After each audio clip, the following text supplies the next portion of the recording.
మొదటి 6 నెలల్లో exclusive breast feeding అంటే తల్లిపాలు తప్ప ఇంకా ఎటువంటి ఆహారము నీళ్లతో పాటు అందించాల్సిన అవసరం లేదు.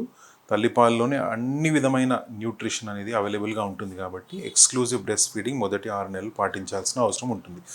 6 నెలల తర్వాత ఏదైతే ఫుడ్ మనం ఇంట్రడ్యూస్ చేస్తామో దాన్ని కాంప్లిమెంటరీ ఫుడ్ అని అంటాం అనమాట. అంటే కాంప్లిమెంట్ అంటే ఇదివరకు ఇచ్చే ఫుడ్తో పాటు కాంప్లిమెంటరీగా ఇంకోటి అందించడం. అంటే ఇదివరకు ఏమి ఇస్తున్నారు, తల్లిపాలు అందిస్తున్నారు, దానితో పాటు కాంప్లిమెంట్గా దాన్ని సప్లిమెంట్గా చేసుకుంటూ బయటి ఫుడ్ అందించడం అనేది స్టార్ట్ చేయడం అనేది మనం కాంప్లిమెంటరీ ఫీడింగ్ అని అంటూ ఉంటాం.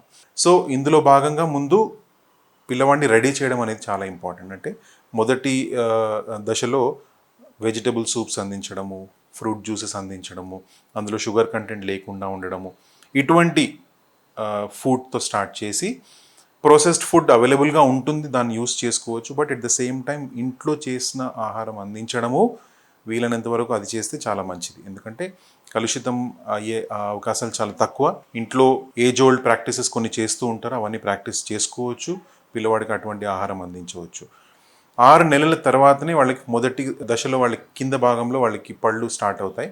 సో 10 నెలలు వచ్చినప్పుడు ఈ పళ్ళు పైన కూడా వాళ్ళకి ఫామ్ అవుతాయి కాబట్టి కొంచెం హార్డ్ సబ్స్టెన్సెస్ అంటే not very hard firm substances కూడా వాళ్ళకి అందించవచ్చు.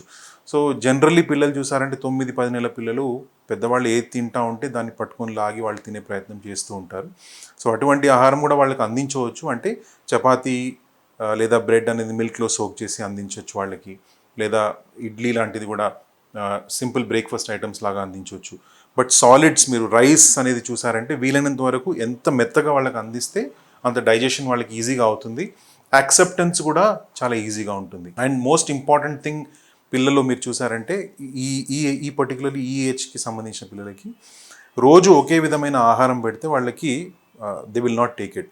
సో కొన్ని మార్పులు చేస్తూ ఉండాలి. అంటే వారానికి ఒకసారి లేదా 4-5 రోజులకు ఒకసారి మార్పులు చేసుకుంటూ, అంటే టేస్ట్లో పర్టికులర్లీ, చూడడానికి పర్టికులర్లీ ఇలాంటి మార్పులు చేయడం చాలా చాలా ఇంపార్టెంట్. లేకపోతే వాళ్ళకి బోరు కొట్టి వాళ్ళు ఫుడ్ చూడగానే వాళ్ళు దాన్ని అవాయిడ్ చేసే ప్రయత్నం చేస్తూ ఉంటారు. అండ్ 10 నెలలకి వచ్చిన పిల్లలకి ఇంకో ఇంపార్టెంట్ ఆస్పెక్ట్ ఏంటంటే మిల్క్ తగ్గించుకుంటూ సాలిడ్ ఫుడ్ అనేది ఎక్కువ పెట్టాల్సిన అవసరం ఉంటుంది. అంటే ఇప్పుడు 9 గంటలకి మిల్క్ ఇచ్చారంటే మినిమం 3 to 4 అవర్స్ గ్యాప్ ఇచ్చి దాని తర్వాత సాలిడ్ ఫుడ్ ఇవ్వాలి. కామన్గా చేసే మిస్టేక్ ఏంటి, పేరెంట్స్ కానివ్వండి, తల్లులు కానివ్వండి, మిల్క్ అందించడము వెంటనే సాలిడ్ ఫుడ్ అందించడం, లేదా మనం ఎంత తినాలి పిల్లవాడు అనుకుంటున్నామో అంత తినాలి అని మనము ఎదురు చూడడం. సో ఇటువంటి ఎక్స్పెక్టేషన్స్ లేకుండా మినిమం 3 to 4 అవర్స్ గ్యాప్ ఇస్తూ వాళ్ళకి సాలిడ్ ఫుడ్ కానివ్వండి, మిల్క్ కానివ్వండి అందించాల్సిన అవసరం ఉంది. అండ్ 10 నెలలు వచ్చిన పిల్లలకి పొద్దున పూట మిల్క్ ఇస్తే మళ్ళీ మధ్యాహ్నం లేదా నైట్ అంతే. సో రిపీటెడ్గా వాళ్ళకి మిల్క్ అందించాల్సిన అవసరం లేదు. అండ్ సాలిడ్ ఫుడ్ ఇచ్చినప్పుడు ప్రతిసారి మోస్ట్ ఇంపార్టెంట్ థింగ్గా నీళ్లు కూడా అందించాల్సిన అవసరం ఉంటుంది.